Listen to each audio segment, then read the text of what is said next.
to have two NFL superstars. They may not call themselves superstars, but I call them superstars in the kingdom. And I'm grateful to have Jackie Battle and Tyrone Smith with us today. Now, we just want to share from our heart. We want you to know that life can be hard, and even though life can be hard, God is calling you to walk in faith and not in fear. So, Jack, I want to start with you. What was it like being in the NFL, and what did you have to overcome to have success as a player? I think the biggest thing was just understanding that I belonged. You know, when I got there, you know, I've watched these guys on TV all the time, and they were superstars, but when I actually got there, I was like, man, I can play in this league. Yeah. Once I kind of started practicing and going through preseason games, I was like, man, I can play in this league. So understanding that those guys put their pants on the same way I do. Same way. Yeah. What about you, Tyrone? What did you have to overcome in order to experience success in the NFL? I mean, it's the same like Jackie said, man. Just realizing, knowing that, you know, God has given that opportunity and the ability to actually like do so, but not be so stuck in like your fear, so to speak. I mean, because that was me, dude. Like for me though, I really played fearful, man. Like maybe the first 2 years, man. And then my last year in San Fran in '98, man, I just kind of just like let it go, man, knowing that God was with me. It was almost like I had a Hakuna Matata moment. Yeah. Like, you know, like Lion King, like, you know, just not gonna worry about it, gonna cut loose, gonna own the field, gonna own the opportunity, and be thankful for it. So I know you played with some prominent NFL players. Some of you don't know, Tyrone played with T.O., he played with Jerry Rice. Yeah. Hey, tell me about those guys. What was it like practicing with those guys, playing with those guys? Were they a cut above everybody else? So how was that? Man, first of all, Jerry Rice, man, the GOAT. When you think about like the wide receivers, man, you know, greatest of all time, man. He practiced at game speed. He practiced at game speed every day. He practiced as if, man, it was like his last time actually playing the game. So he approached the game with this greatness and this mindset, man, every day. So in turn, you have T.O. who comes in as his rookie, and he embodies what Jerry is doing. He basically like followed his lead. And when I first met Tyrone, when we came in together as rookies, I thought that he was a linebacker. Wow, yeah, he's cut now. He's big. I thought he was an outside linebacker. Yeah. You know what I mean? So I'm like looking at this brother, like, man, this brother's cut. He's tall, and we get in one-on-ones. I'm like, is this brother a wide receiver? You know what I mean? But at the same time, man, it was truly an honor, man, to play with so many greats like Jerry Rice, Steve Young, Dana Stubblefield, Brian Young, Ken Norton, Garrett. I mean, you know, Chris Dolan. Look at him calling out names. Tim McDonald, Merton Hanks. I mean, you know, to play with these guys, man, it was just like a rich opportunity, and all the guys were like loving. They wrapped me around their arms, man. Really just kind of like showed me the way and how to be a pro. So I want to know, tell the truth, is this hatred for the Dallas Cowboys? You call them Cowgirls. I call them Cowgirls. Is it? Yes, I know. See, don't get offended if you're watching this and you're a Cowboys fan. Is that hatred and rivalry real? Man, the hatred and rivalry with the Cowboys is real. I remember my rookie year when we played them in the regular season, and we lost to the Cowboys. Came to the locker room that Monday after the game, you could hear a pin drop. Wow. It was like, we don't lose the Cowboys. It was preseason. No, it was during the season. Oh, during the season, okay. You don't lose the Cowboys. I mean, you lost the Cowboys, dude. Like in the meeting, you got Ronnie Lott coming to the meetings. You got Joe Montana. Like, man, hold on, what's going on, guys? You know, he Drake name dropping. You know what I mean? I mean, they trying to take a pulse of the team. I mean, guys, y'all know like we don't lose to them. Yeah. You know what I mean? But at the same time, it was just like this love-hate relationship with the Dallas Cowboys. Yeah, but you also played with the Redskins with the great Darryl Green. Man, that was my guy, dude. And what was it like to play with the great? Y'all don't know Darryl Green? Google this cornerback. I think it was 4'2", 4'3". This dude was swift. And play forever. Play forever. Yeah, play forever, man. Yeah. Darryl Green, man. I mean, I remember Darryl Green, man, back in 1999. He had a Bible study titled, like, Knowing Your Purpose. Wow. So every day at training camp, we had a Bible study titled, Knowing Your Purpose. Man, he said, guys, I got to realize, man, y'all life is bigger than the game of football. Yeah. So, Jackie, he name dropped. You got a name drop. I can't name no names like yes, that. you got a name drop. What were some of the guys that kind of shaped you as an NFL player? I believe you played 8-9 years. Yep. So what were some of those top echelons of players that you kind of watched? You said, "Now that guy is different from everybody else." Yeah, so I think when I first went to the league, I was with the Dallas Cowboys and watching Jason Witten. Oh yeah, tight end. Tight end, great tight end. But he wasn't just a great athlete. He was a student of the game. Just watching how serious he took film and study of film and just he was a student of the game. And the same thing when I went to Kansas City, Tony Gonzalez. Wow. Same thing. I mean, he's athletically a freak, but at the same time, they were both students of the game. So I kind of mirrored those guys, and that's kind of how I approach the game. Yeah, so with some of your teams you played for, who were your biggest rivalries? And when you lost, What was the atmosphere? And in it the was the locker same thing. So being on the Chiefs, you know, ours was the Raiders. room? Yeah. Can't stand the Raiders week. Raiders week. Raiders week. Can't lose to the Raiders. But it was the same thing. We lost to the Raiders. You come in, you can hear a pin drop. Nobody had nothing to say. We was like, we can't let this happen again. Wow. So Yeah. I want to transition to something that may be tough. So we're wanting to discuss this idea of grief for a moment. Some of you know I lost my mother about 4 weeks ago. Jackie lost his mother a few years ago. Tyrone lost his mother about 5 weeks ago. And his father just passed recently. So I want to know from you guys, men grieve differently. Yep. Like sometimes we grieve in silence. When you lost your mother and your father, how did that affect you? Man, it affected me in the sense, man, like the reality of them actually being gone. But yet, really, at the end of the day, man, my support was like so solid, and I thank God for my support, like you and many others, man, that's been with me along this journey. As my parents prepared the transition, I was already open with talking. I was already open with crying. I was already open about seeing how I felt with my emotions being like up and down, you know. So I really didn't like suffer in silence, but at the same time, I may have like those moments and those times where they would just cross my mind, across my spirit, and I know it's just how much I love them. For instance, this is a ring right here, this ring. I got this ring to, I'm gonna put this piece of jewelry on my father. We buried him. Wow. So on my way coming here today, I had it in the piece for the funeral director. I said, you know what, I'm gonna wear this ring on Super Bowl Sunday to honor him. Like this ring's gonna be on this hand, we bury him on Thursday. You know what I mean? So it's just knowing, man, that he lived the life, man, and left a legacy, man, that's a part of who I am and everything that I do. So tell us about your upbringing, because I knew you grew up, as we call it, the hood, the urban inner city area. You guys were, people don't even know this about you. You were homeless for a while. Right. You were homeless, and you still made it to the NFL. So unpack that. What did that look like for you as you transitioned from having a home to losing a home?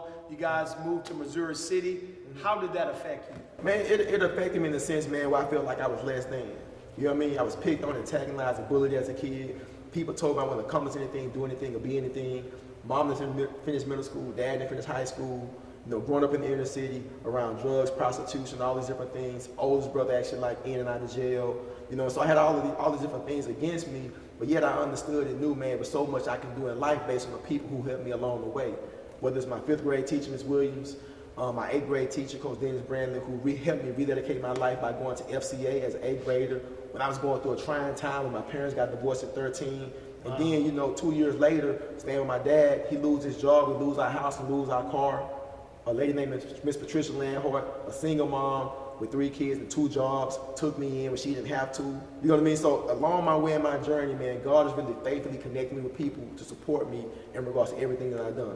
So I thank God for those people. I thank God for that support that's always been there for me, and I've always been willing to receive that support. And I think the biggest thing is that people really don't let their guard down to receive the support that they actually may need. So that's why a lot of people actually like suffer in silence. And I just understand and know, man, that, you know, God has been my rock for a long time, and I know that and trust that and believe that. So it's hard for me to like stay stuck, you know what I mean, in a situation, in a moment. So I hope you are hearing this. If you are a man and you're watching this, and you just listen to Tyrone, it's okay for men to grieve. Yeah. It's okay for us to cry, that we're going to have our moments. Yeah. And even though you played in the NFL, and when you lost your parents, it still hurt. Yeah. Because you had a great relationship with your parents. I went to your mother's funeral. Yeah. So for you, Jackie, how was that for you growing up? Now, we say Tascasita is more of the suburbs. Yeah. But did you really live in suburban area? not at How all. was it growing up? And then I know your story. Hey, y'all don't know this. This is funny. I had to share this with Jackie. My freshman year in college, I was a camp counselor, and lo and behold, guess who was in my camp? This little yellow dude right here. Like, I have a picture of him as a kid, and I remember your mother bringing you and your brothers to camp. Yeah. So how was that like for you? If you can help us with a few things. One is your upbringing, but then also losing your mother, who was a single mother, and she had to raise boys. Yeah, so my mom raised me and my brothers by herself. But my story is similar to Tyrone's. I mean, I was never homeless, but we did live in a battered women's shelter for a little bit. Wow. And that's kind of how we got relocated to Humble. But like you said, Humble is not all suburban. I lived in the only rough part of Humble. The hood Humble. The hood of Humble. Right. And so just like Tyrone, grew up with drug dealers and gangs and all that stuff around me. But one thing I learned about my mom was, and one thing that I learned through my mom is just sacrifice. My mom will give anything for me and my brothers. I'm talking about everything. My mom didn't have no friends. She never bought herself nothing. So if anything I learned from my mom was just sacrifice. So losing her, it was tough, obviously. I grieved, but at the same time, as believers, we have a different grief. We grieve with hope. Yes. You know what I'm saying? Yeah. So I always kind of kept that in the back of my mind. And then, out of God's providence, all things work together for the good. Even though my mom died, that's something that happened to me. It still worked together for the good in some way. Yeah. So I always try to pull the good things out of the negative. Yeah. So I want us to really help and minister to kids that may have grown up like you guys. You say you were from the hood, but it's really Humble, Tascasina, right? Drug dealers. Suburban hood. Yeah. People that may not have lived the best. You grew up the same way, homeless, women's battered shelter.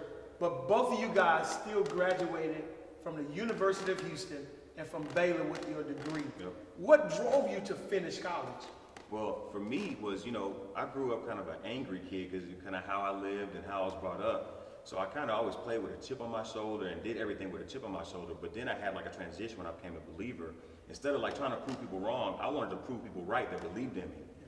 So, man, my mom believed in me so much, she sacrificed for me. So she was kind of the driving force behind my success. Yeah, awesome. Yeah. What about you, Tyrone? Man, I can relate to Jack on that because it was like that for me as well. For me, being the first in my family to actually go to college, to go to and through college, to graduate in 4 years.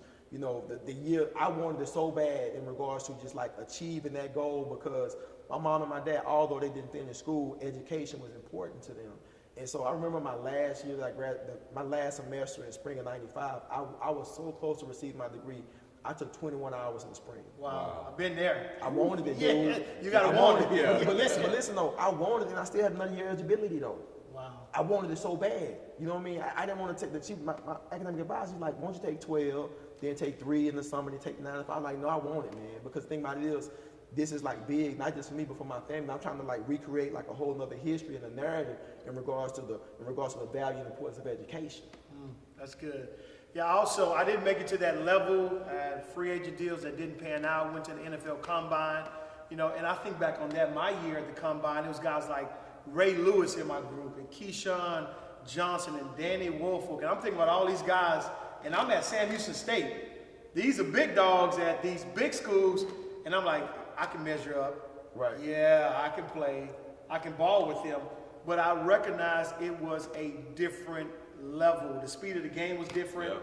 At the NFL Combine, these guys 6'4", 6'5", 4% body fat. I'm like, bro, what is the fat on your body? And yet they were very muscular, can move, agile, all of that. And I'm saying to myself, okay, that's the next level. Yep. So it definitely takes a different mindset. Hey, as we close, what is one thing that both of you could say to a kid that's perhaps in your position? You're successful now, but that didn't happen overnight. Right. As you look back over the rear view mirror of your life and you notice all the challenges that you had to come through, and even now, it doesn't stop you grieving. What is it that you can say to someone who's watching us online to encourage them and give them hope to never give up? Man, I want to tell you this. Anything in life worth having takes hard work, dedication, drive, and commitment. It's not going to be easy. You're going to have trials. You're going to have tribulations. You got to realize and understand that life is a process. It's not so much about where you start, but it's all about where you finish. And know that along the way, there are people that are going to be willing to help you. So be willing to receive the help because God is giving you an opportunity. And that's one thing I realized in regards to my life is that there were things that I wanted and I created a plan, but yes, I had to work the plan. And in working that plan, there were resources and people along the way to help me make my dreams and my goals become a reality. And I thank God for that every day. Jack, you got to follow up that now. Ooh, that's enough follow-up. Well, I think the biggest thing I would say is don't be afraid to sacrifice. Yeah. The Bible says, for God so loved the world that he gave his only son. He gave his son. He sacrificed his son for us. So in the same sense, we have to be willing to sacrifice for the things that we want and the things that we love. And sometimes sacrifice can have a negative connotation, but at the same time, like, you got to put a spin on it. I look at sacrifice as an investment into your future. So those things that you're giving up, you're really investing into your future. So invest your time wisely, invest how you work, just invest in your future, into your future on a daily basis. Hey guys, thank you for investing in the Global Online family. Thank you for sharing your heart, your life with us. And what I want to say as we close is that if you're grieving and that your heart is broken because you have this extreme loss in your life, and you're not sure how to handle that, how to walk through that, especially men, I want to encourage you to get help. One of the best things that I have done for my life since losing my mother, now she's not lost. She knew Jesus Christ, so she's in the presence of God, but she's no longer with me physically. And one of the best things that I have done is that I've started grief counseling. I've already gone to 2 sessions of grief counseling, and they have helped me to unpack my emotions, my anger. I know God is good, but one day I left and I was angry at God, like, God, I just wanted one more day with my mom. Grief counseling has started to help me to deal with me. And until I deal with me and all of my grief, which is going to take forever because there is a hole in our heart, I have to know how to walk that process out. So I want to encourage you, especially men, that if you're in this season of extreme transition and loss, we encourage you to get help. Here's why. Here's our tagline at this church. Your life matters because you matter to Christ. So as we close, don't ever forget that you are God's masterpiece and you matter to Christ. God bless you.